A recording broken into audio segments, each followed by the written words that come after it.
O que é verdade nessa história, e ninguém desses padres poderá ignorar, é o fato de que a missa nova é idêntica às missas celebradas pelos protestantes. Então, no Brasil não é muito comum, mas nós sabemos que existem protestantes pentecostais e modernos, mas existem protestantes que nós podemos dizer mais tradicionais. E se você vai na Inglaterra, por exemplo, que tem ali instalada uma igreja protestante, que se chama Igreja Anglicana, você vai ver ali missas muito bem celebradas e muito mais próximas de uma missa católica de verdade do que as missas que nós costumamos encontrar nas paróquias hoje em dia, principalmente no Brasil. Então, o que acontece no final das contas? Ninguém pode negar que a inspiração desse rito, que nós chamamos rito de Paulo VI, é uma inspiração protestante. E os próprios autores, aqueles que trabalharam na comissão na época que o Paulo VI mandou fazer, que chamava concílio, e esses homens que trabalharam ali, eles mesmos admitiam que eles estavam trabalhando para que a igreja tivesse um rito que estivesse em sintonia com os protestantes para facilitar o caminho ecumênico.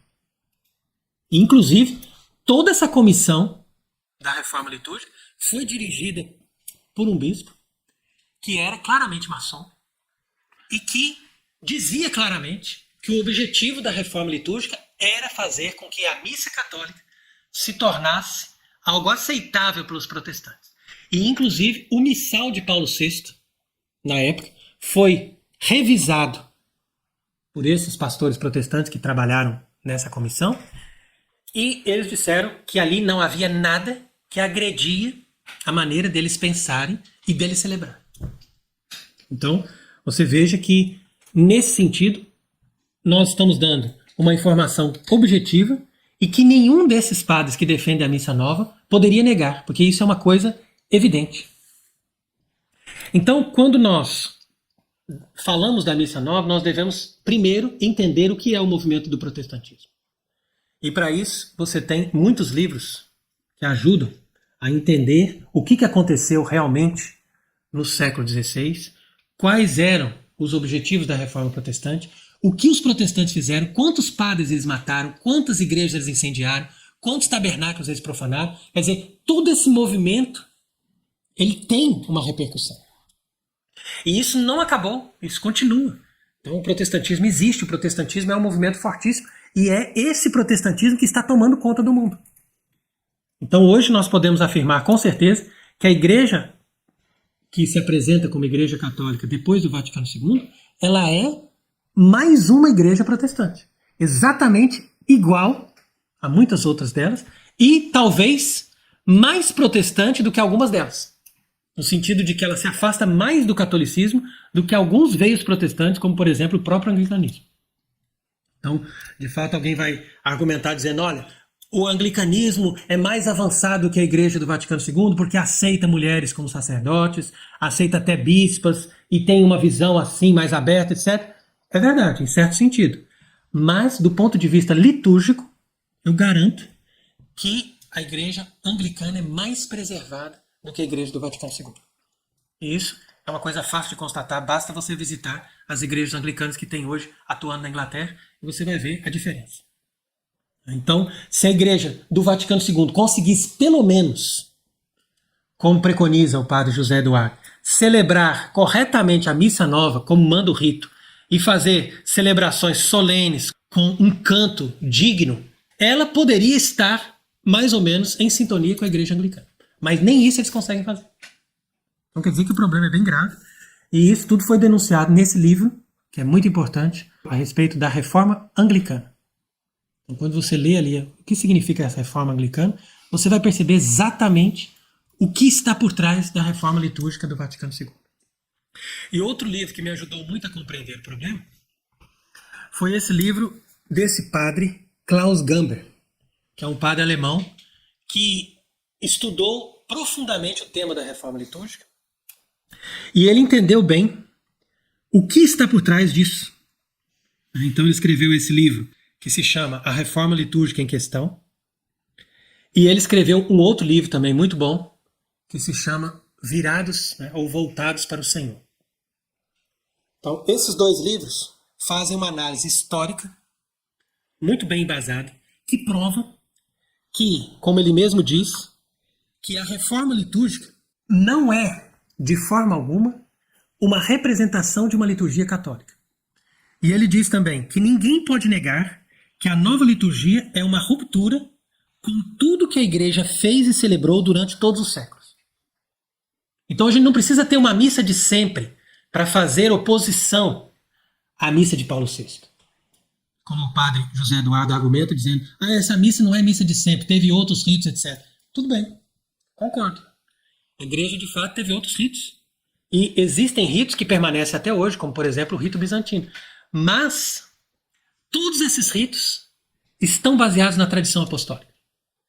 Nunca houve na igreja, isso pode se provar pela história, nunca houve na igreja um rito que fosse celebrado e que não estivesse baseado na tradição apostólica. E, em contradição a isso, a nova missa de Paulo VI, ela propõe orações eucarísticas que não têm nenhum vínculo com a tradição apostólica. Inclusive, na época que eu estudava teologia, em Ponta Grossa, pelos anos de 1997, por aí,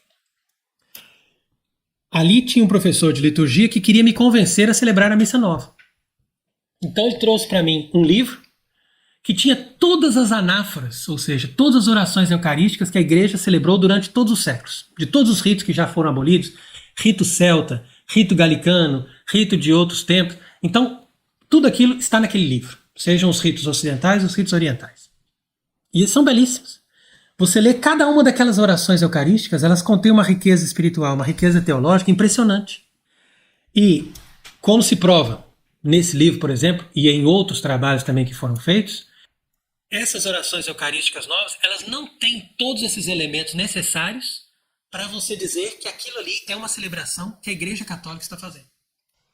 Então, fica difícil para esses padres defenderem esse rito moderno, porque mesmo que você considere que a missa nova vai ser celebrada de uma forma perfeita, sem colocar nenhum abuso, com direito a dar à pessoa comunhão na boca, de joelhos, com todo respeito, com toda veneração, com tudo aquilo que é possível, né? Ali ainda faltam elementos necessários para que aquela celebração se configure a fé da igreja e a manifestação verdadeira de um sacrifício que é celebrado ali no altar. E é por isso mesmo que eles fizeram o que eu considero o mais grave de tudo, que não é nem o texto da nova missa, mas o mais grave de tudo, é justamente abandonar o altar e fazer mesas onde você celebra um banquete ao invés de estar celebrando um sacrifício. E isso foi bem provado do ponto de vista histórico que nunca, nem no Oriente, nem no Ocidente, em nenhum rito, em nenhuma época da história, alguém celebrou a missa numa mesa. Ou seja, voltado para as pessoas dessa forma. O que poderia haver, né, nas basílicas antigas é um altar no meio e a basílica em forma de cruz e o sacerdote sempre voltado para o Oriente. Jamais para o povo. Inclusive, com a rubrica no rito de que o sacerdote jamais olhe para o povo. Por quê? Porque ele está falando com Deus.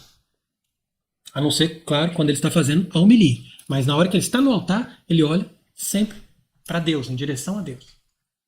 Então, quer dizer, isso mostra a ruptura.